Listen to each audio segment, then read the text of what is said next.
Hello and welcome to another Ray Bradbury Experience Museum virtual session.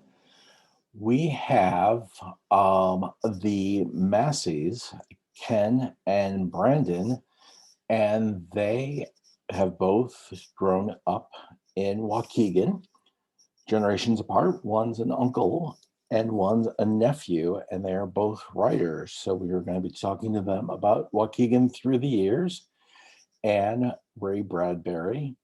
And just wait, and we will be discussing the Waukegan and Ray Bradbury in this virtual session. So we're going to begin with Ken Massey, who you are getting some notoriety with an essay that you have written about Waukegan and TB vaccines. Can you tell us a little bit more about that essay going on and how it parallels with what's going on right now? Well, basically,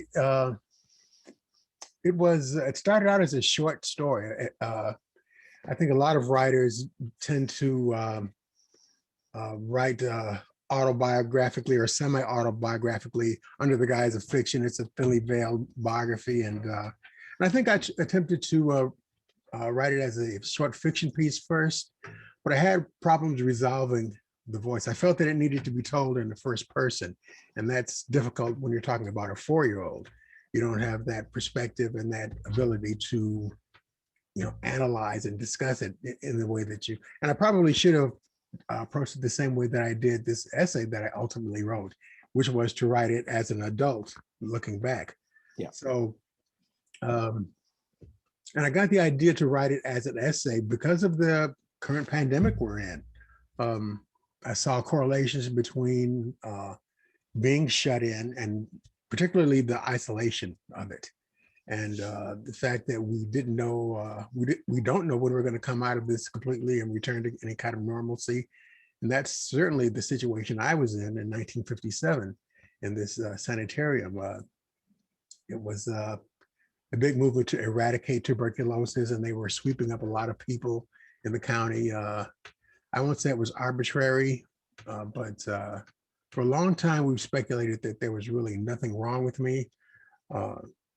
And I mentioned that in the essay, as a matter of fact. But I think even though I mentioned it being my first encounter with racism and that sort of thing, which is parallels to what we're experiencing now with all the unrest and turmoil. I mentioned the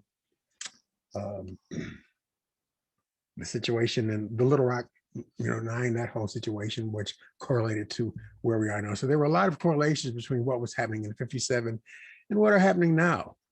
And of course, I talked about the situation at the southern border with children being, separated from their parents in that scenario, which was a good deal more frightening and traumatic than I think what I went through. But yeah, in speaking to the matter of isolation, it was a total isolation in that I had no radio, no television, no telephone. I didn't know how to read, and I was in pretty much an alien environment.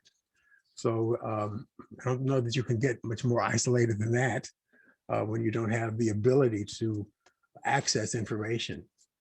So I was pretty much left with my imagination to get me through it. And I'm pretty sure that that's where the writer in me was born, because I had to spend a lot of time, processing things internally, repressing a lot of things, a lot of fear, those sorts of things.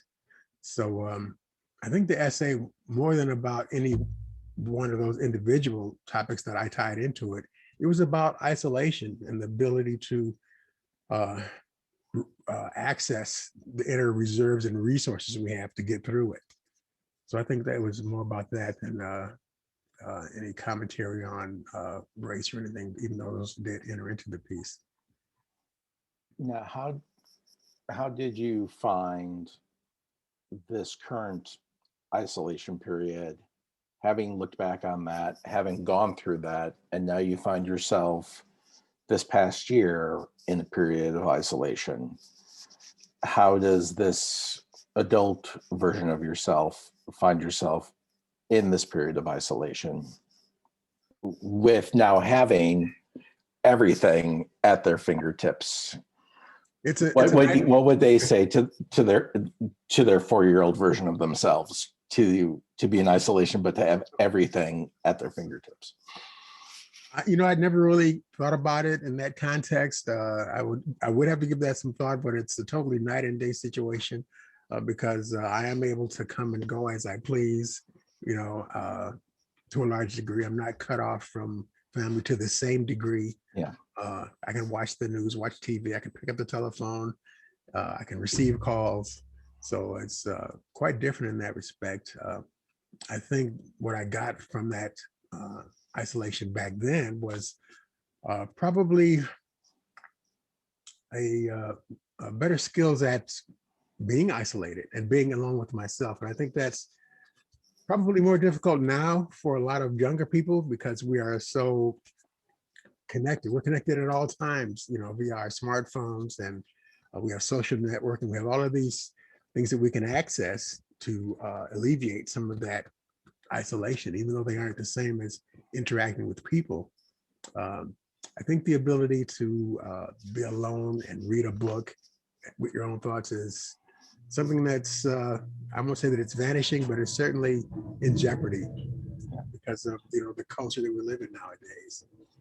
So now, when the separation was ended, other than seeing family, what was your first memory of what you connected with? Was it books, television, radio? What was the first familial connection that you remember making? I think my most vivid recollections of that first day, that first evening back and into maybe the first couple of weeks after that was just being able to be outside, to play outside. And, that was huge. Certainly television. So there weren't as many diversions and distractions compared to what we have nowadays. So, but, being with family, having dinner, having food that I was familiar with.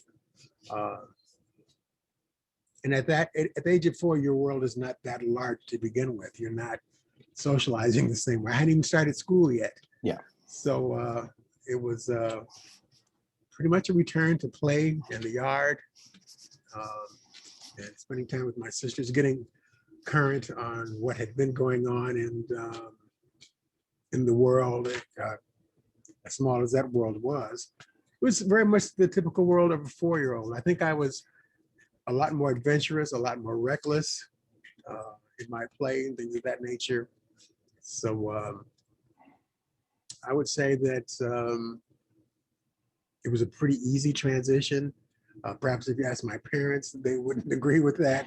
But because I had a lot of energy, pent-up energy that I was releasing, and that's probably the extent of what the transition was for me. That fall, I went to school for the first time, and that was an adventure. I started late because I was in the sanitarium for 9 months. But so it was the beginning of a series of transitions and change after that. We moved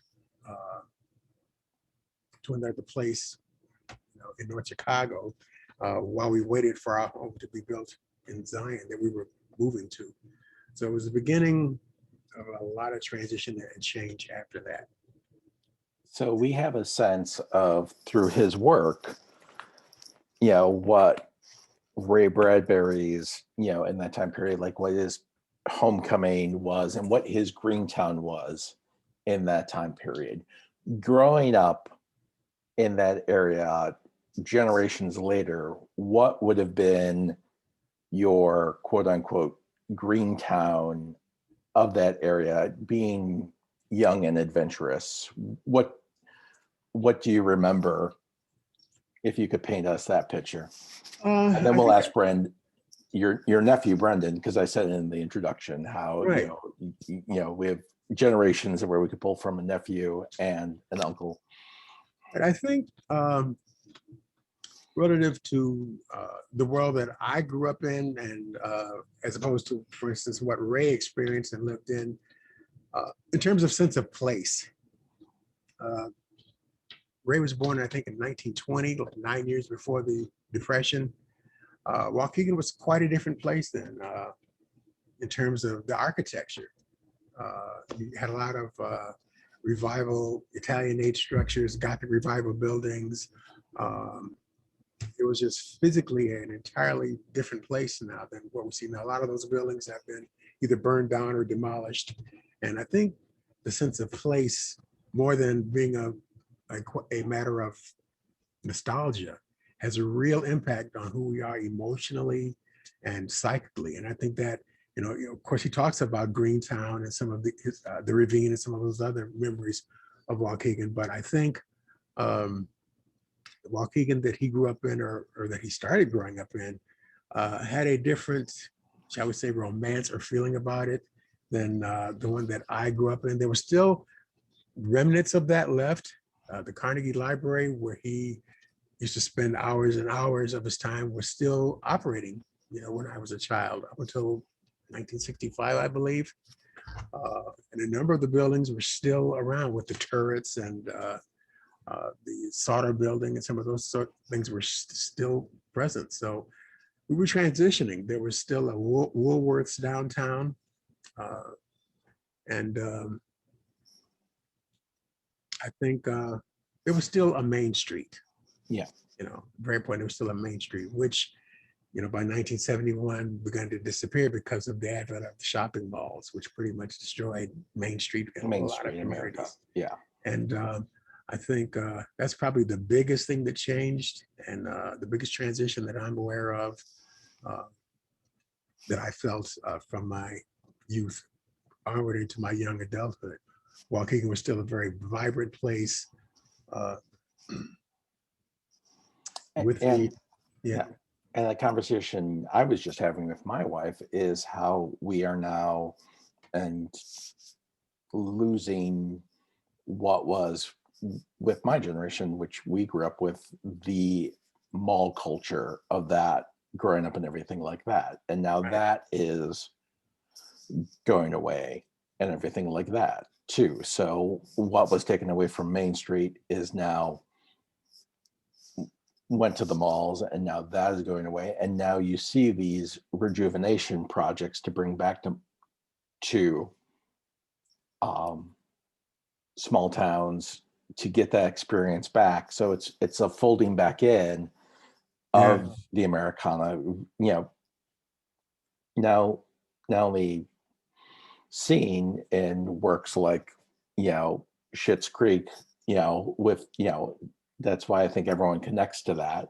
With the Rose Apothecary and everything like that. Yeah. But we see that happening in America, where the forgotten is being pulled back, particularly in this pandemic, because everyone, if I would say, the pandemic has given everyone a level playing field as far as being disconnected.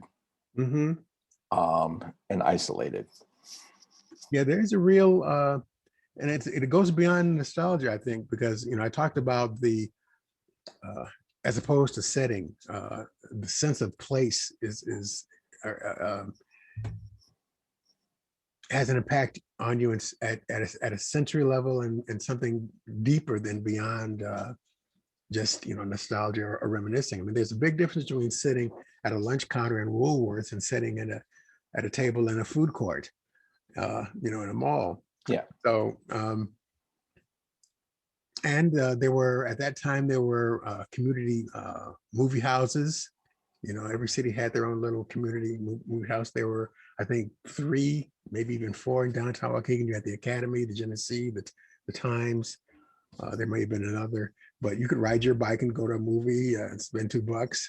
It was a whole different animal. Now everything is out there at the mall. Yeah. And even the high school experience. High schools increasingly are campuses that are out there. Yeah. Because of the need for space. So it's not in the heart of the city or the community like it used to be in a great many places. So there are a lot of things that I think impact um, how we spend our time, how we remember our youth, how we write about our lives in these places when those markers and those things that give life some resonance, are gone. And what they're replaced with, as you said, there's a movement to try to replace them with things that are similar in some sense, and I suppose time will tell, what the impact of that is going to be. But Speaking of time telling, I'm going to pause this while we bring Brandon in. sure. So let's pause and we're going to bring Brandon in. Okay. Okay, and now we have Brandon. So we have not only multiple generations of Waukegan, but multiple generations of the Massey family. So Brendan, can you give us an introduction about you and your work? Yes. So thank you for the opportunity. So about myself. So I was born at St. Therese Hospital in Waukegan in 1973. And I was actually raised in nearby Zion. So obviously anyone from Waukegan knows about Zion. Growing up, I did spend a lot of time in Waukegan, of course. And one of the things I want to mention is I know the Ray Bradbury Experience Museum is on Genesee Street. And when I was growing up, my mom used to take me to Genesee Theater. And one of the things that she really liked, what she really enjoyed, and it was really a formative experience for me. She loved and still loves horror films. And she would drag me with her. Literally, I was like 5 or 6 years old, probably shouldn't have been there, but she would just take me to see all these horror movies, these matinees that she loved to watch. And I would see this stuff, and like I said, it was probably not appropriate considering my age at the time, but it made a really powerful impression upon me, and not necessarily in a bad way. Um, I just really loved the thrill that I got from watching these kinds of stories unfold on the screen. And my mom was also a big Stephen King fan. So she was a member of the Stephen King library, and she had just a large collection of his books just lining the bookshelf in her bedroom. And I just remember, those are thick books, a lot of them, like The Stand, The Shining, Salem's Lot. So it wasn't necessarily something a kid who was 8 years old would read. But as I got a little bit older, pre-teens, I started picking up those books. And so that just was really experiencing that aspect of the speculative fiction genre, in the written form. But I would say I really got started with writing. It was one of those things that was really always kind of in the back of my mind that I would eventually write stories of my own. I was an avid reader. My mom encouraged the reading. She always made sure books were available. I spent a lot of time going to the library growing up.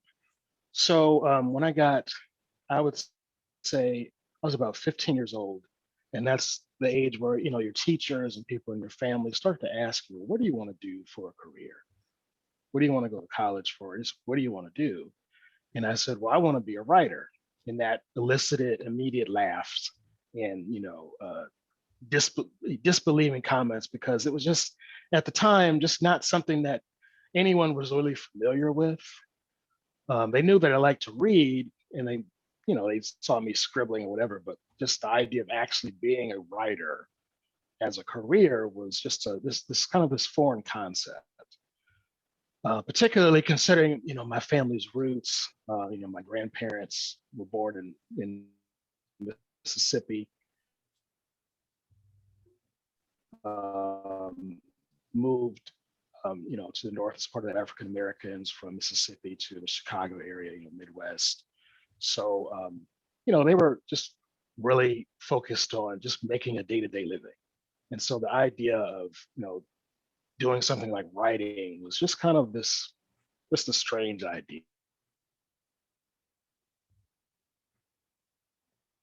Okay, Brendan, you're going out a little bit with your Zoom connection. So if I can draw a couple parallels to your story there, one would be till we get you back. One would be the connection to the theater and Ray as a young boy being dragged to like the silent films and Lon Chaney and everything like that, which was, a great connection there. And other one would be the library connection. Oh, and we lost Brandon. Another great connection would be the library connection, which Ray always talked about his being a graduate of the public libraries. So the importance of, okay, I think Brendan is coming back. So let's see if we can get Brendan back in. So another correlation between Ray would be the importance of the public library.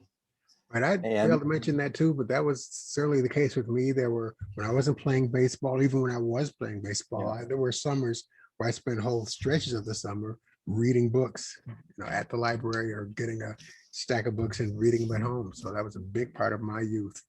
Well, as myself being someone who's married to a librarian, libraries are the great equalizer. It looks like Brendan is having some internet connections. So Ken, let's wrap up here. Mhm. Do you have any final thoughts about Waukegan, your experiences Waukegan, and stuff that you personally would like to see from the Ray Bradbury Experience Museum bringing to Waukegan for the next generation to inspire? I think, I know that the direction they're going in now in terms of the exhibits. I'm hoping that one thing I'm hoping they'll do is embrace the larger role of promoting writing and literacy beyond the actual physical museum that they're constructing. And along with that, perhaps they can rotate their exhibits in such a way where they do make a point of showing the Waukegan that Ray Bradbury lived in. There are the sites that are in the city itself, like his home and the park, but I think that context is very important to see the buildings that Ray saw when he was growing up. Just how like they have the map where you can follow Ray's adventure map of Waukegan and how it's on the Yeah, but a map is a very different thing than seeing the courthouse and some of these Gothic revival buildings that he saw that might have inspired him on an emotional level. It's very different. So I'm hoping that they'll have some sort of rotating exhibit where they provide that kind of context, because to bring you into Ray Bradbury's exactly Waukegan. Right, because once you walk out the door, it's not Ray Bradbury's Waukegan anymore. That's amazing. That's excellent. So hopefully they will take note of this. Hopefully we can get Brendan on at least for a goodbye. And Brendan, if we can at least get you on for a farewell, so where people can find your books at and everything like that, before your connection goes out. Yeah, so the best place to get the books, Amazon.com. Okay. And go to my website, brandonmassey.com, and you can learn more about the books there. Great. So I want to thank you both for your writing. Thank you for sharing your experience and for sharing your experiences of Waukegan. And we're going to do our best to bring the generations of Waukegan. And Ken, thank you again for the idea that you just proposed of showing more of what Ray's Waukegan was, because again, when we walk out the doors, that's not the Waukegan that there is anymore. And we want to see what it was as opposed to what was on the page. We want to be able to be immersed in that Waukegan. So thank you for bringing that idea Thank you for to having the table. Thank you both for your time, and our best. Stay well and stay safe. to Two. not only you two, but all members of the Massey family. Thank you. And I'm gonna pause as always, but off camera, say a proper goodbye and thank you to our guests.